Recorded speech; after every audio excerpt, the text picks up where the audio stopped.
fariseos. Y el apóstol Juan nos cuenta en el capítulo 7 de su evangelio que en una ocasión unos alguaciles fueron a prenderle, pero se quedaron arrobados escuchándole predicar. Y al volver con las manos vacías, los sacerdotes y los fariseos les preguntaron: ¿por qué no les habéis traído? Los alguaciles respondieron: jamás hombre alguno ha hablado como ese hombre. Esa singularidad de Cristo en su predicación la vemos ilustrada perfectamente en esta porción del Sermón del Monte que conocemos como las bienaventuranzas. Cada una de esas palabras debe haber golpeado a muchos de estos judíos que se habían forjado ideas muy terrenales acerca del reino mesiánico que Dios había prometido en el Antiguo Testamento. Estos hombres y mujeres aguardaban la venida de un líder poderoso que devolviera a Israel toda la gloria terrenal que por tantos años habían perdido. Un hombre que poseyera tanto brillo que opacara la pompa del César. Pero recibieron en cambio al hijo de un carpintero que nació en un establo entre vacas, ovejas y caballos, y que ahora les dice que son bienaventurados los pobres en espíritu, porque de ellos es el reino de los cielos. Y eso no era precisamente lo que esta gente quería oír. Parecería como si cada palabra estuviese diseñado para desinflar sus ínfulas de grandeza. Cada palabra, cada expresión atentaba contra sus valores. Y debemos admitir que el mensaje de Cristo aún hoy no es compatible con los deseos más profundos de nuestro corazón. Las bienaventuranzas atentan contra la lógica humana, contra el pensamiento del mundo. El mundo nos dice que son bienaventurados los hombres de éxito, los ricos, los poderosos.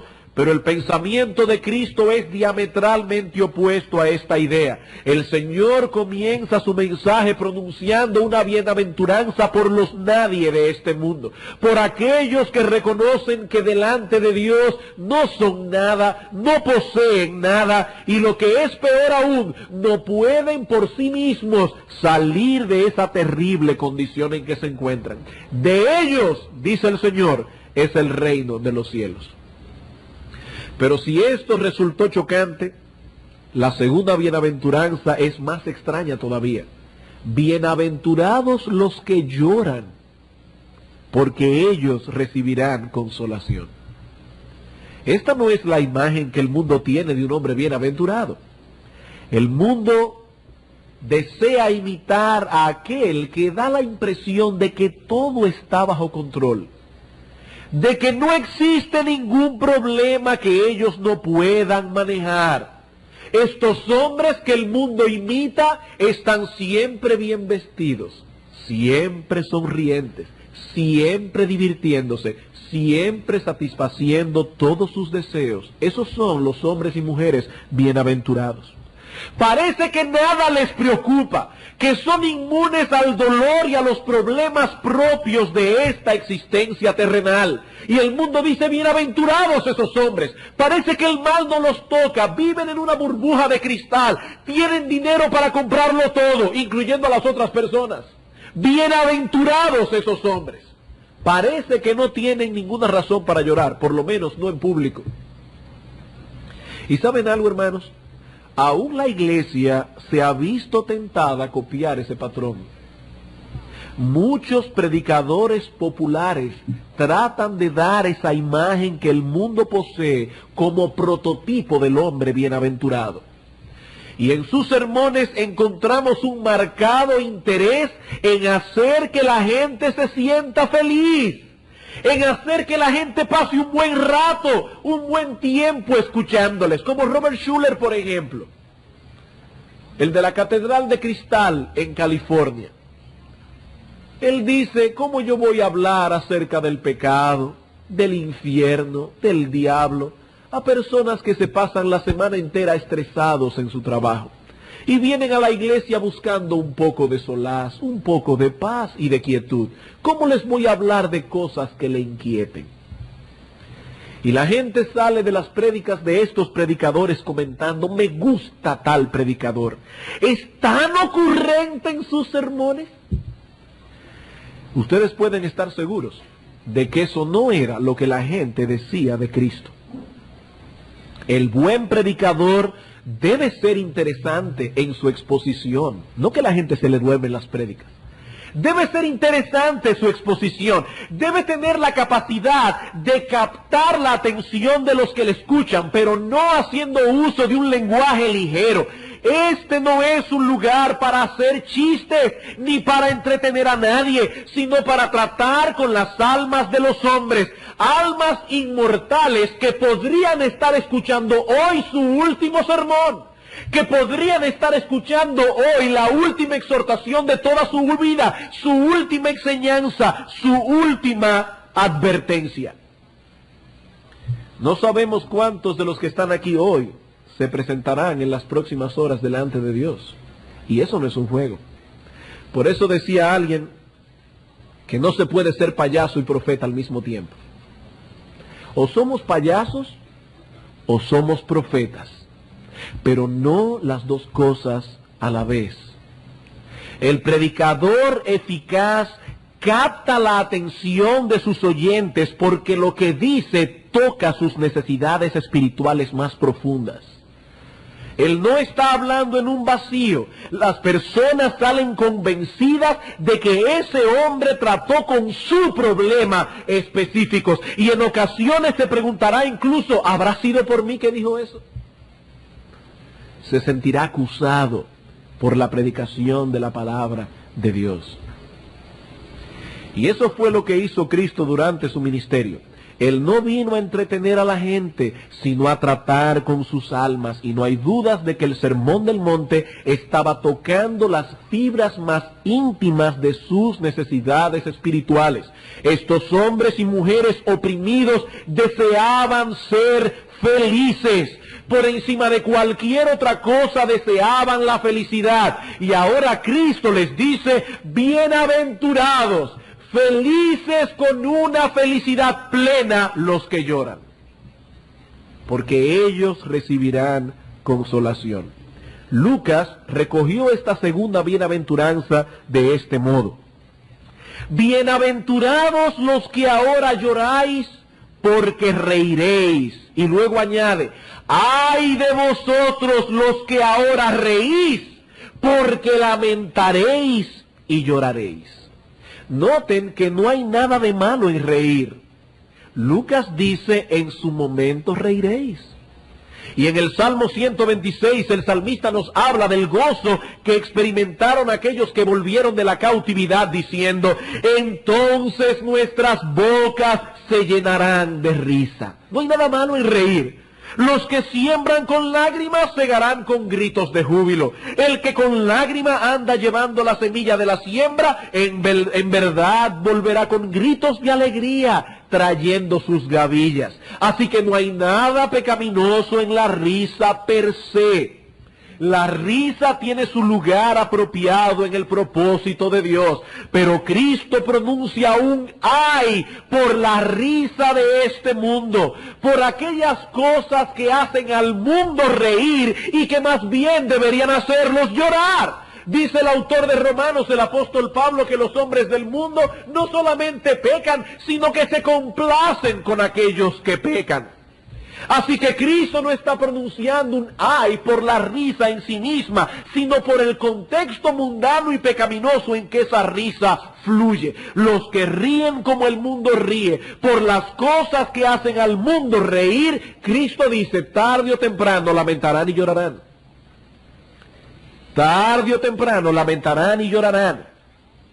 La bienaventuranza en el reino de los cielos es para los que lloran. Esto es paradójico, es contrario al pensamiento del mundo que solo busca divertirse, divertirse, divertirse. Pero debemos saber que todos aquellos que han conocido a Cristo y que ahora forman parte de su reino, conocen esta bienaventuranza por experiencia propia. Algunos dirán, pero pastor, si son bienaventurados, ¿por qué lloran? Y si lloran, ¿cómo pueden ser bienaventurados? Bueno, es acerca de esto precisamente que queremos hablar en esta mañana. Y para ello nos hemos trazado un plan de acción similar al que usamos para explicar la bienaventuranza anterior. En primer lugar, veremos este asunto desde un punto de vista negativo. ¿Qué fue lo que no quiso decir Cristo al decir bienaventurados los que lloran? Luego, en segundo lugar, pasaremos a considerar un punto de vista positivo, explicando el significado correcto de estas palabras, y finalmente veremos por qué son bienaventurados aquellos a quienes Cristo describe en el texto. Así que veamos en primer lugar el punto de vista negativo. ¿Qué no quiere decir Cristo en estas palabras? Podríamos decir que existen en el mundo tres tipos de lloro básicamente. En primer lugar, el lloro natural, es decir, aquel lloro producido por razones naturales. En segundo lugar, el lloro pecaminoso, aquel que viene como resultado de nuestro pecado y de nuestra rebeldía contra Dios. Y en tercer lugar, el lloro espiritual, aquel que es producido por la operación de la gracia de Dios en la vida de un hombre. El lloro natural, el lloro pecaminoso y el lloro espiritual. Cuando el Señor Jesucristo pronunció esta bienaventuranza sobre los que lloran, evidentemente no se estaba refiriendo a las primeras dos categorías, es decir, al lloro natural o al lloro pecaminoso. Por ejemplo, es natural que una persona llore la pérdida de un ser querido. Aún los cristianos lloran a sus muertos, incluso cuando éstos han partido para ir a la presencia del Señor. Esto no tiene nada malo en sí mismo. Escribiendo a los tesalonicenses, el apóstol Pablo consuela a estos hermanos en el contexto de algunos hermanos de la iglesia que habían muerto. Él quería instruirlos para que su tristeza no fuese como la tristeza del mundo, como la tristeza de aquellos que no conocen a Dios. Pero él no esperaba de ningún modo que estos hermanos fueran inmunes al dolor de la muerte. Y en el capítulo 4, versículo 13 dice él, no os entristezcáis como los otros que no tienen esperanza. No es una prohibición absoluta a entristecerse, hay un contraste aquí. Dice el apóstol Pablo, algunos en la iglesia han muerto, han partido para estar con el Señor, sentimos su ausencia, su vacío en medio nuestro, y eso produce tristeza. Pero no os entristezcáis como aquellos que no tienen esperanza. De igual modo, cuando Epafrodito enfermó y estuvo a punto de morir, Pablo escribió a los filipenses que Dios había sanado a este siervo de Dios para que él no tuviese tristeza sobre tristeza. Filipenses 2:27. Tristeza sobre tristeza. Así que no hay nada de malo en este lloro natural. Este lloro es común a creyentes y a incrédulos. También es natural el lloro causado por el dolor físico.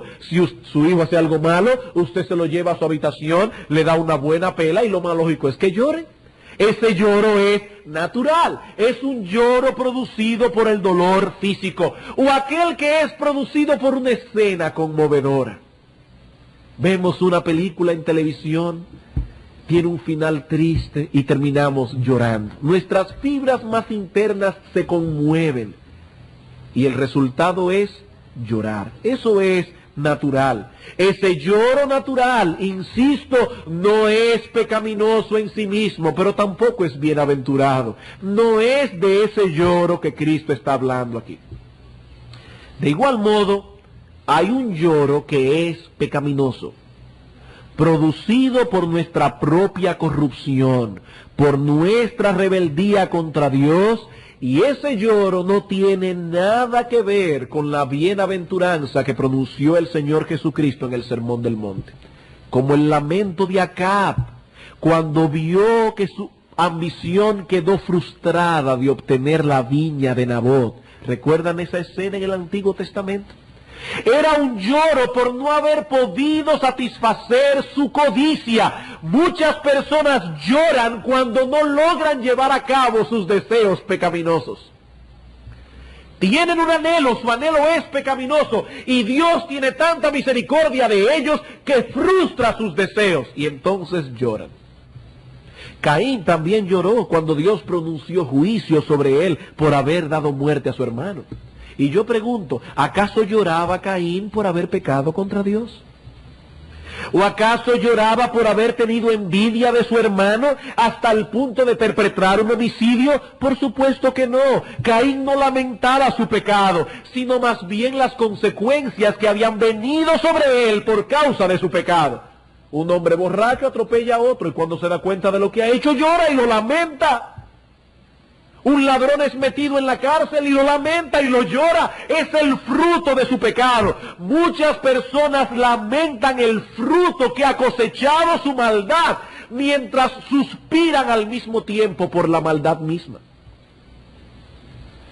Si se les diera la opción de pecar sin fruto, pecarían rápidamente. Ellos no lamentan el pecado. Ellos anhelan el pecado, pero lamentan el fruto que sus pecados acarrean. En vez de abandonar su pecado, Caín se aferró a él, pero lamentaba que el juicio de Dios fuese tan severo. Oh, decía él, grande es mi castigo. No grande es mi pecado. Dice, grande es mi castigo para ser soportado. Él no veía la magnitud del pecado, sino más bien la magnitud del juicio divino. Eso es un lloro pecaminoso. Los que lloran así no son bienaventurados. Este lamento es más bien una maldición. Pablo llama a esto en 2 Corintios capítulo 7 versículo 10 la tristeza del mundo, y nos dice que esa tristeza produce muerte. Ese fue el lloro de Judas, que después de traicionar a Cristo fue y se ahorcó en vez de buscar arrepentimiento. Entonces, como podemos ver, Cristo no está hablando aquí del lloro natural, ni está hablando del lloro pecaminoso. ¿De qué es entonces que el Señor Jesucristo está hablando en el Sermón del Monte? Vamos a ver el punto de vista positivo ahora. Si tomamos esta bienaventuranza en su contexto, veremos de inmediato que se trata de un lloro espiritual. De un lloro espiritual. El Señor comienza diciendo, bienaventurados los pobres, ¿pero qué pobres? Los pobres en espíritu. Y ahora añade, bienaventurados los que lloran. Uno viene como resultado del otro. Hay una secuencia aquí que no debemos perder de vista. El pobre en espíritu tiene ahora una visión de sí mismo que no tenía antes. Él pensaba que era meritorio delante de Dios y delante de los hombres. Se comparaba con algunos y veía que aquellos eran más malos que él, y eso lo hacía sentir justificado. Después de todo, él no es tan malo. Pero un día, Dios tuvo misericordia de él y abrió su entendimiento para que comprendiera la santidad de Dios, sus demandas, para que pudiera evaluarse a sí mismo bajo esta nueva luz. Y entonces algo murió en su interior. Algo murió en él. Toda su confianza quedó devastada. El castillo que este hombre había construido sobre su autojusticia fue totalmente destruido.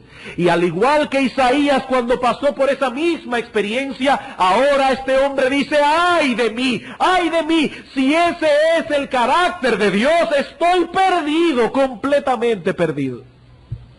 Este hombre sabe ahora que para ser salvo tiene que depender enteramente de la justicia de otro, porque él no tiene justicia propia. Y comprendiendo esta verdad, abraza a Jesucristo el justo, quien no solo murió por los pecadores, sino que también ha prometido poner su justicia perfecta en la cuenta de todos aquellos que vienen a él en arrepentimiento y fe. Pero al conocer su condición ahora, este hombre llora. Al conocer su condición, este hombre llora. Este lloro es la respuesta emocional y volitiva del reconocimiento de nuestro estado frente a Dios. Es de ese lloro que Cristo está hablando. Todo hombre que ha sido iluminado por el Espíritu Santo y ahora se contempla a sí mismo como un miserable, pobre, desventurado, ciego y desnudo, llorará. No necesariamente derramando lágrimas físicas. Eso depende mucho de la forma en que cada uno ha aprendido a reaccionar al dolor. No todo el mundo llora fácilmente con lágrimas físicas. pero por primera vez esta persona ha visto su pecado tal cual es. Él ha sufrido de repente un desengaño acerca de sí mismo. Ahora se da cuenta de que él no es lo que él pensaba que era. Y eso es doloroso. Y por ese dolor llora. Pablo llama a ese dolor la tristeza que es según Dios. Y nos dice que esa tristeza nos guía al arrepentimiento. Sin ese dolor por el pecado no hay arrepentimiento. Sin arrepentimiento no hay salvación. Así que nadie ha traspasado el umbral de la puerta estrecha por la que se entra en el reino de los cielos si no ha experimentado nunca ese santo dolor por su pecado. Nadie. El Espíritu Santo produce esa tristeza en el corazón de todos aquellos que son llamados eficazmente a salvación. Isaías capítulo 61, versículos 1 al 3. Isaías capítulo 61, versículos 1 al 3.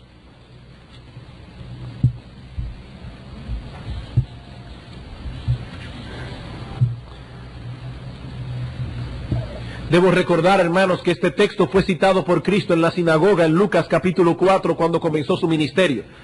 Eso quiere decir que este texto está hablando acerca del ministerio mesiánico de nuestro Señor Jesucristo.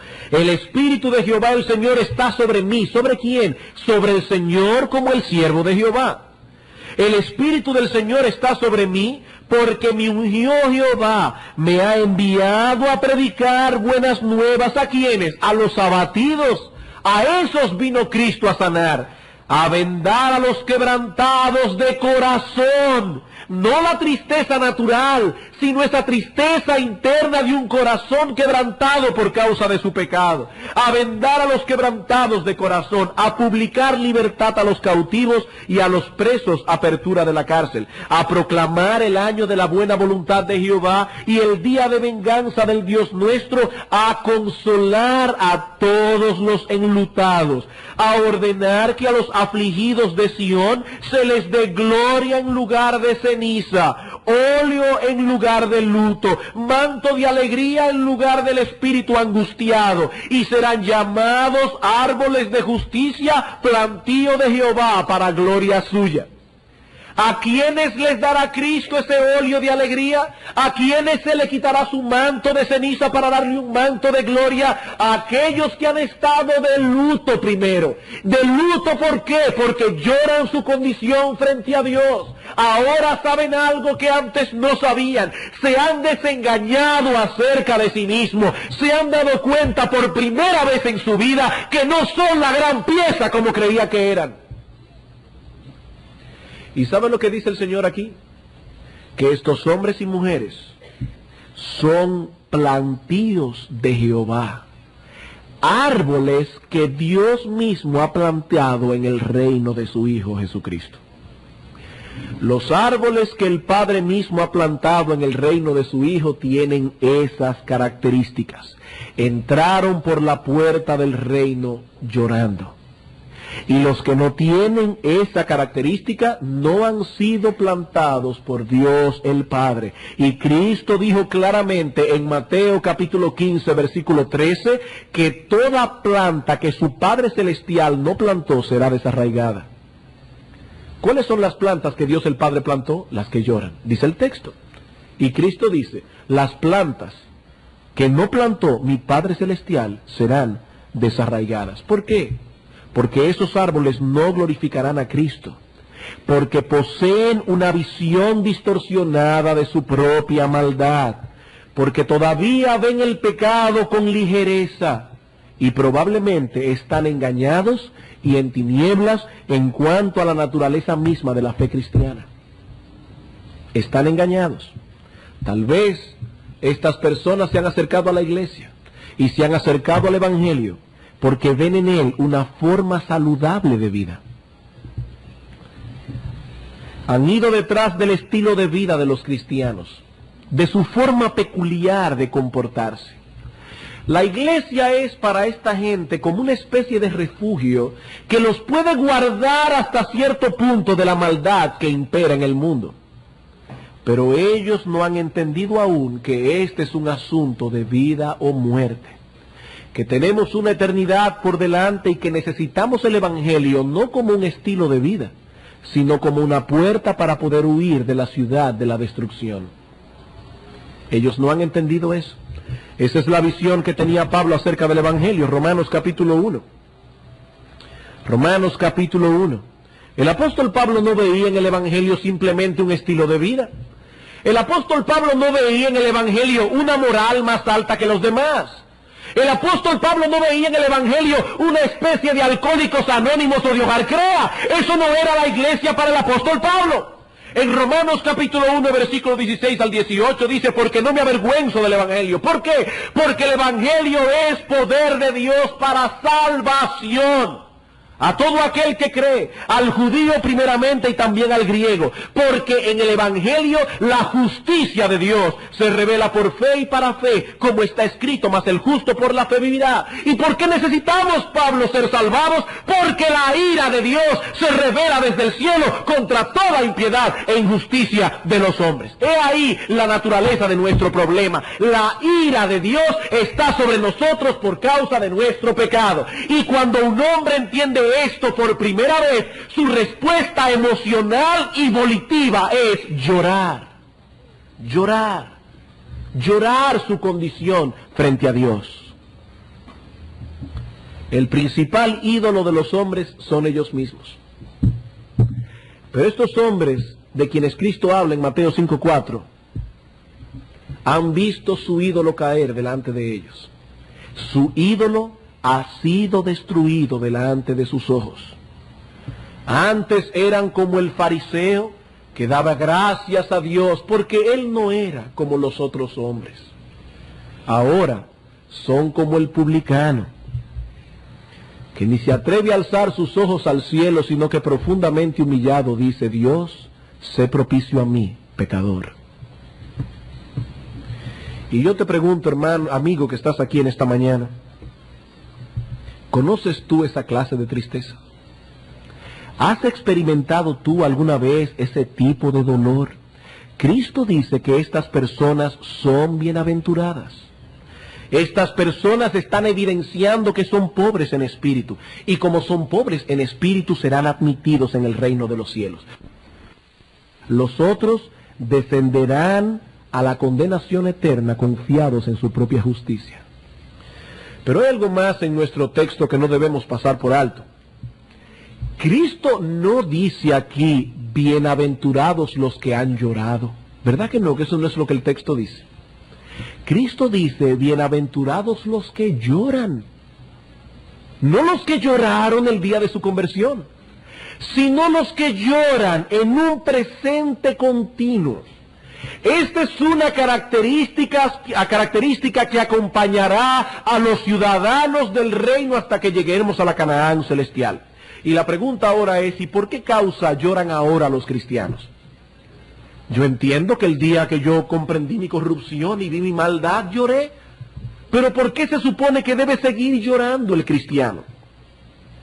Bueno, en primer lugar, los cristianos lloran aún porque saben que todavía son vencidos en ocasiones por el pecado. Porque saben que aunque no practican el pecado, aún así cometen diariamente pecados de omisión y comisión. Y he aquí una gran diferencia entre el hipócrita y el cristiano. El hipócrita vive encubriendo y justificando su pecado. Eso es una característica típica del hipócrita. Cuando usted va a amonestarlo, se encontrará con una justificación. Él vive encubriendo su pecado, justificando su pecado. El cristiano llora por él. Son diferentes en sus reacciones. El cristiano llora por su pecado.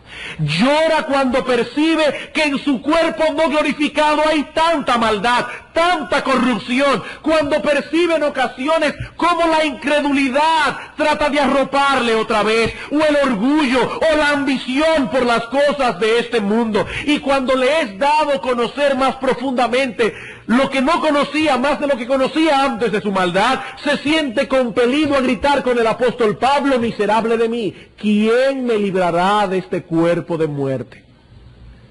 Hay momentos en que Dios permite que uno vea dentro de su corazón. Y cuando Dios permite al cristiano ver lo que hay en su corazón, el cristiano llora. Aún sin pecar. Aún sin pecar. Llora solamente por saber que él es capaz de cometer ese pecado, aunque no lo haya cometido. Cuando una madre en un momento dado de desesperación quisiera deshacerse de sus hijos, y se pregunta cómo es posible que una madre cristiana tenga tales sentimientos, y ve su corazón y ve su maldad, y llora por su maldad delante de él. El cristiano lloró y seguirá llorando hasta que lleguemos al cielo y seamos librados de este cuerpo de muerte. Cuando estamos leyendo la Escritura y de repente nos vienen dudas a la mente, y dudamos acerca de la bondad de Dios, y dudamos por qué Dios hizo esto y Dios hizo aquello en el Antiguo Testamento o en el Nuevo Testamento. Y cuando percibimos que dudamos de la bondad de nuestro Padre Celestial, lloramos, lloramos. Nos duele saber que todavía tenemos suspicacias para con Dios. ¿Quién puede levantar la mano aquí, creyente, y decir que nunca le ha pasado eso? El cristiano llora. Llora cuando le vienen de repente a sus pensamientos horribles. Y se pregunta si los otros cristianos tendrán los mismos problemas que él tiene. Hermano, por lo menos consuélate en esto, tienen los mismos problemas que tú. Los mismos problemas que tú. Muchos de ustedes han escuchado hablar de David Brainerd, ese siervo de Dios que dedicó su corta vida a llevar el evangelio a los indios americanos y que murió antes de cumplir los 30 años en el 1747. Por la providencia de Dios, su diario íntimo vino a caer en las manos de Jonathan Edwards, el padre de su prometida, quien se tomó la libertad de publicar su diario para beneficio de todo el pueblo de Dios. Y en una parte de su diario, este santo hombre de Dios escribió lo siguiente: por la tarde salí a encontrarme con Dios, pero me sentí muy decaído, y Dios hizo de aquel un tiempo de humillación para mi alma. Lloré sobre el cuerpo de muerte que está en mí. Me dolía mucho por no poder orar y alabar a Dios con el corazón lleno de amor divino y celestial. Este hombre lloraba cuando percibía que habría frialdad en su alma. Y en otro lugar escribió: Dios me dio esta mañana una visión tal de mí mismo que lucí vil ante mis propios ojos. Sentí que la corrupción se revolvía en mi corazón. Y yo me pregunto, ¿qué cristiano verdadero no ha pasado alguna vez por esa experiencia? Pero el cristiano no solo llora por su pecado, sino también por el pecado de otros. Por el pecado de otros. Cuando Isaías tuvo aquella visión de la gloria de Dios en el templo, no solo dijo: ay de mí, porque soy hombre inmundo de labios, sino que añadió: y habito en medio de un pueblo que tiene labios inmundos. Lloró por su pecado, pero también por el pecado del pueblo. En el Salmo 119, versículo 53, David escribió: horror se apoderó de mí a causa de los inicuos que dejan tu ley. Y en el versículo 136 del mismo Salmo dice: ríos de lágrimas descendieron de mis ojos porque no guardaban tu ley. Mientras más grande es el amor de un hombre hacia Dios, más horror siente al contemplar cómo se multiplica la maldad en este mundo caído. El cristiano verdadero no puede ser indiferente a estas cosas. Cuando leen los periódicos u oyen las noticias que la nación más poderosa del mundo está abogando por la permisibilidad del aborto o por la aceptación de la homosexualidad como algo natural y normal, el cristiano verdadero no solo siente indignación, sino también dolor.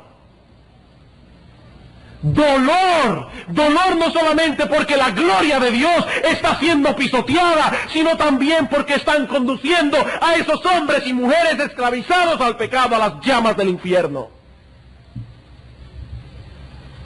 Oh sí, los derechos de los homosexuales. No creemos que el homosexual ha cometido un pecado que no pueda ser salvado por Dios, porque Dios ha tenido misericordia de algunos. Pero ¿saben cómo Dios tiene misericordia de esos hombres y mujeres? Cuando les hace sentir su vergüenza. Pero cuando un gobierno comienza a permitir estas cosas como algo normal y natural, le están enseñando a esos hombres y mujeres a no sentir vergüenza. Y deben sentir vergüenza porque son unos depravados. Deben sentir vergüenza. Deben sentir vergüenza. Y el cristiano debe llorar por eso. El cristiano debe sentirse mal de vivir en un mundo tan perverso. Pero el cristiano no solo llora por su pecado y por el pecado del mundo, sino también por el pecado de la iglesia. Por el pecado de la iglesia. En el libro de Ezequiel encontramos un texto que debería mover nuestros corazones en ese sentido. Ezequiel capítulo 9. Ezequiel capítulo 9. Versículos 3 al 4.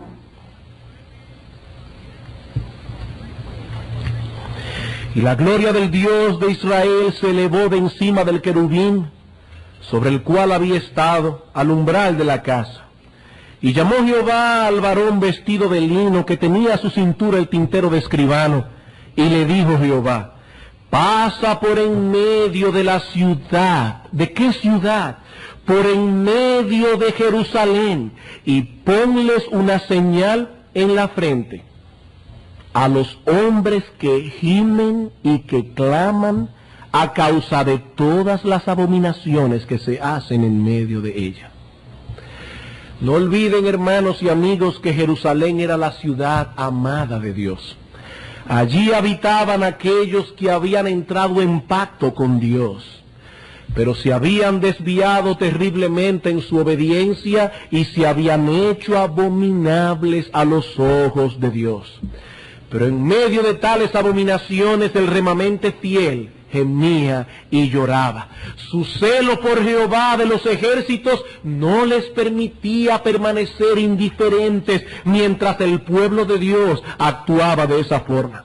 Por eso más adelante el apóstol Pablo, en 2 Corintios capítulo 11, dando un récord de sus sufrimientos, uno de los que menciona es su gemir por la iglesia. 2 Corintios capítulo 11, versículos 28 al 29. Pablo había pasado por muchos sufrimientos a lo largo de su vida. Trabajo, fatiga, desvelos, hambre, sed, desnudez, frío.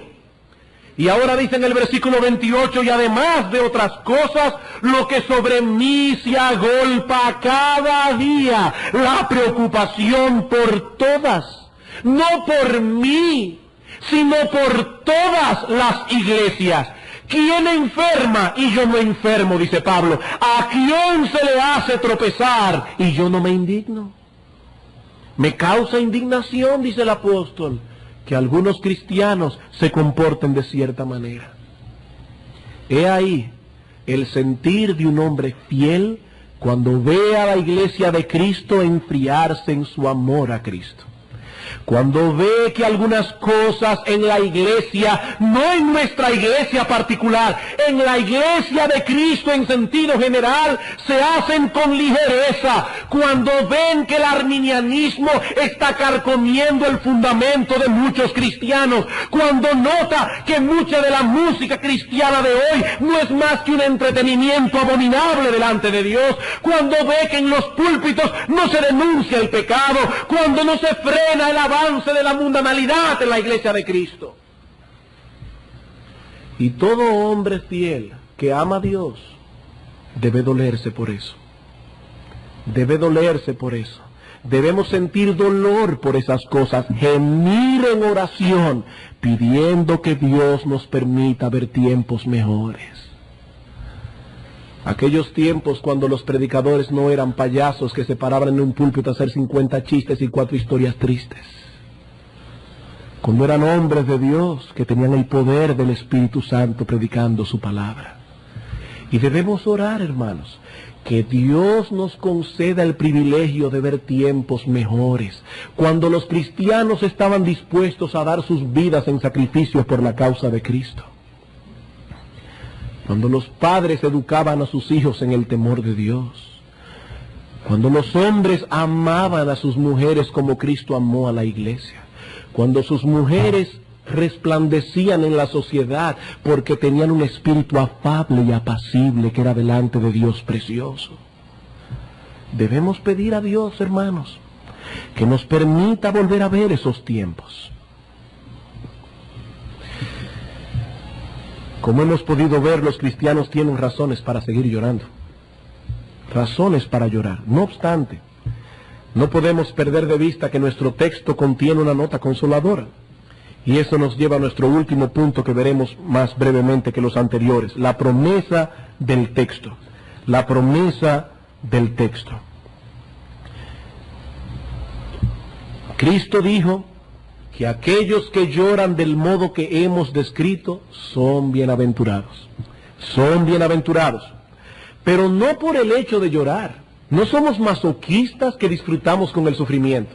No, no, no, hermanos. Dios no nos ha llamado a ser masoquistas. Dice el autor de Hebreos que al presente la disciplina de Dios no parece ser causa de gozo, sino de tristeza.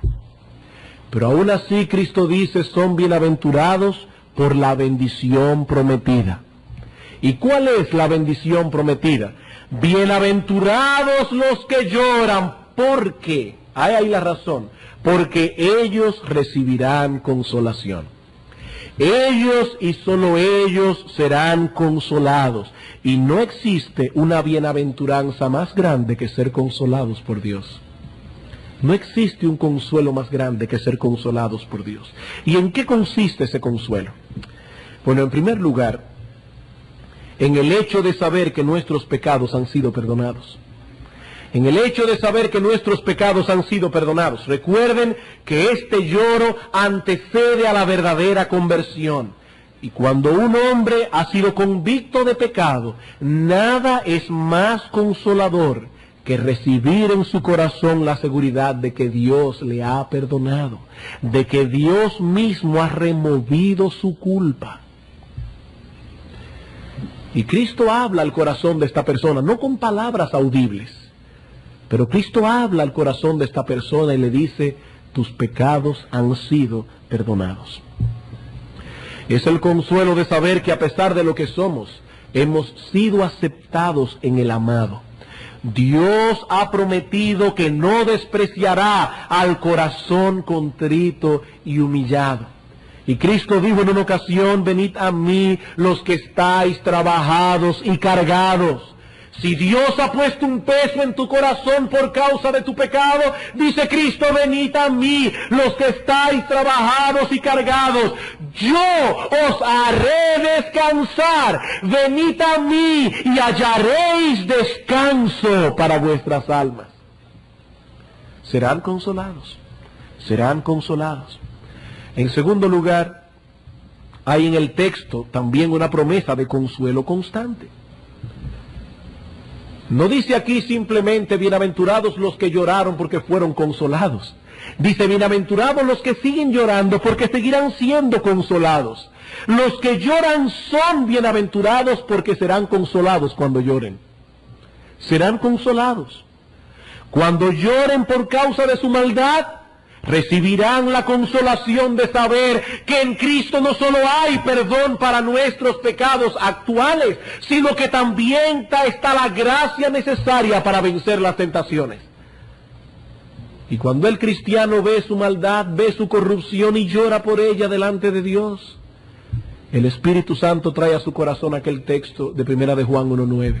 Si confesamos nuestros pecados, Él es fiel y justo para perdonar nuestros pecados y limpiarnos de toda maldad. Cuando lloramos por nuestros pecados, Dios nos reconcilia. Y no solo nos reconcilia, sino que nos recuerda que su gracia es suficiente para seguir en victoria. Judas 24 y 25, y aquel que es poderoso para guardaros sin caída y presentaros sin mancha delante de su gloria, con gran alegría, al único y sabio Dios nuestro Salvador, sea gloria y majestad.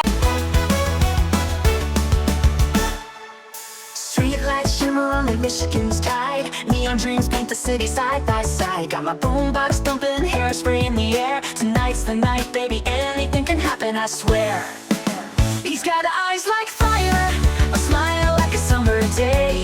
And when he looks at me that way, my heart just starts to sway. He's across the room, but I know what he's hearts are gonna be Lincoln. Windy City nights, hearts beating like a drum. Got that magic feeling, something beautiful's begun. He's holding out his hand under the neon glow. Tonight we're gonna rewrite the stars, baby, don't you know? We're cruising down Lakeshore Drive, radio blasting our song. He's holding my hand tight, knows how to treat a girl right all night long. We're young, we're wild, got the whole world at our feet. This feeling's electric, baby, can't you feel the heat? He leans in close, whispers secrets in my ear. The city fades away, all I hear is him right here. Fireworks in my soul, this moment's meant to be.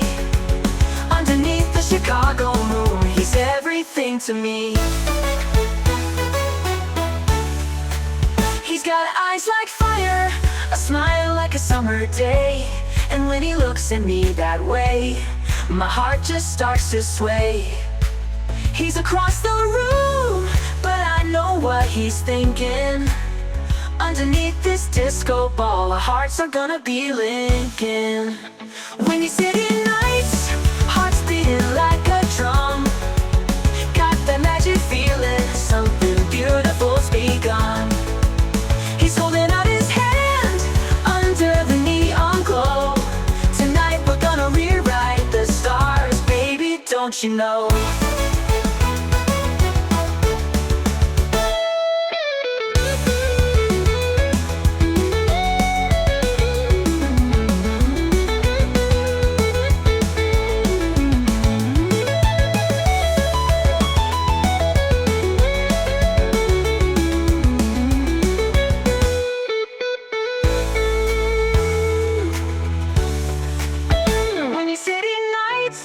Hearts beating like a drum. Got that magic feeling, something beautiful's begun. He's holding out his hand.